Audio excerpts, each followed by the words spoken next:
Terashi, the Soundless Nightmare versus Naoya, the Rocky of Osaka, Okubo.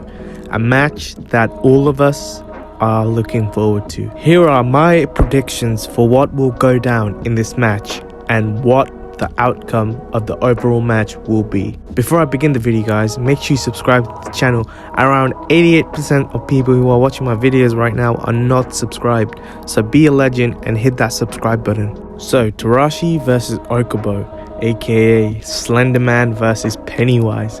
Some creative names have come out of this kind of face-off, and I am looking forward to what will go down in this match. Now, Terashi, as of current, we don't know much of yet. We only know certain things that people have said about him, such as the most recent chapter where Long has referred to his name as the name of a pretty prolific serial killer, and this might lead to Terashi having some kind of assassination route. And we know with Kengan we have a lot of assassin factions, and Terashi could well belong to one of those factions, and it could be a completely new faction. And we know that Terashi is from the fighting arena Bishamoten, and this may play into his character, as we don't know much about Terashi at all. We just know he had one match in Class B of Purgatory, and now he's fighting in this tournament. So Idemitsu probably saw something very great in Terashi just to get him into this tournament after he just won one match. So I am guessing Terashi is a very, very powerful character. The second thing I've noticed about Terashi is his weird physique. Now this guy is 6'7" but only weighs 97 kg. Now he's obviously incredibly slender and very tall. On top of that, he has an insane reach. Just by looking at his limbs, especially his arms, you could tell that they almost encompass his entire body. So this is going to play as a very big advantage to Terashi in this match, as having long reach against someone who primarily uses wrestling is going to be very good, as I think that it's going to allow Terashi to do a lot of outfighting rather than close combat fighting due to his reach. Now, he could block Okubo pretty hard from the outside, as each time Okubo tries to come in, Terashi could use his reach to attack Okubo pretty easily. It's similar to how UFC fighters such as John Jones or Israel Adesanya use their reach against their opponents and pretty much are able to dominate fights just by keeping the fighter out of their strike zone. So Terashi could control the fight from the outside, and we know that Okubo is very good at fighting at close combat range, as we saw against Kano Agito. So this will be very, very advantageous to Terashi. As for the identity of Terashi, I am now extremely confused with the new information that we have gotten about him as to who he can be, as now we have information leading him to an assassination corp and also a region of fighting in Bishamoten, which is now completely taking us away from theories we had about him, such as Kano Agito clone, Yuhei Bando, all types of things, even linking him to the Fist of the Seeker. Now, I am completely confused on who Terashi can be. I originally thought that the only reason that Terashi is wearing a mask is because it's a character we have seen before. But now I am completely perplexed on who this character can be. Now, the funniest thing that people have come up with is that this is Nezu Masumi in the mask. Now, I don't think this is very, very likely, as Nezu is taller than Terashi, and I don't think within the 2-year span Nezu would be able to completely change his appearance just like that, unless maybe the worm helped him out. But we still have the Tiger Vessel revelation to come, and I don't think that we'll have 4 different fighters being a part of the worm.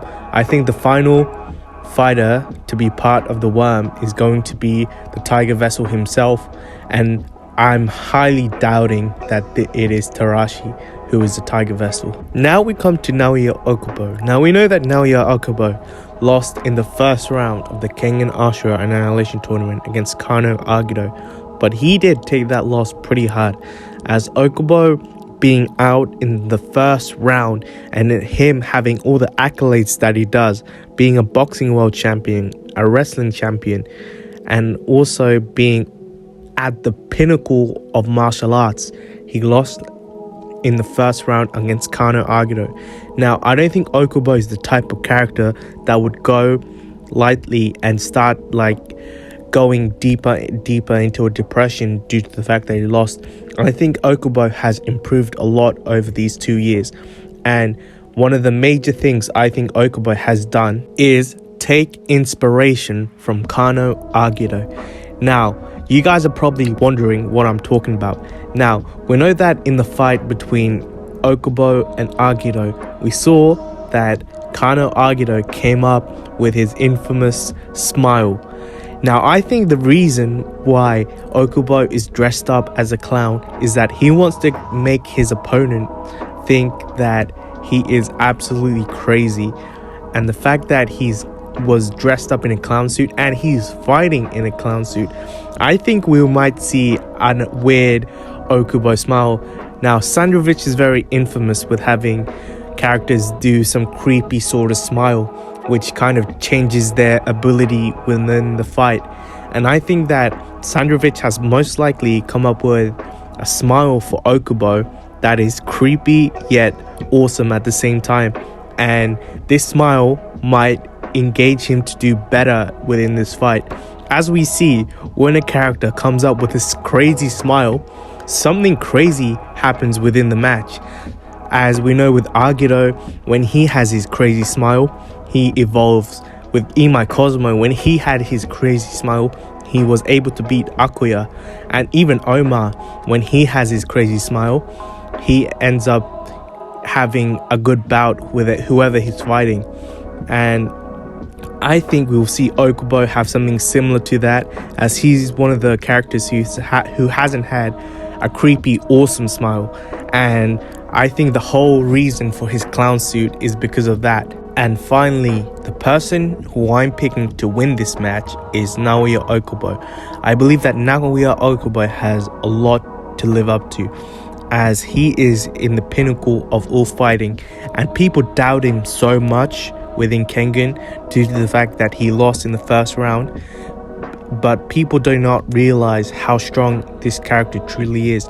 And I think Sandrovich will finally be able to show us what sort of character Okubo is. Now, the only way I see Terashi winning is because of his whole character complex. Him being mysterious and having this mask on.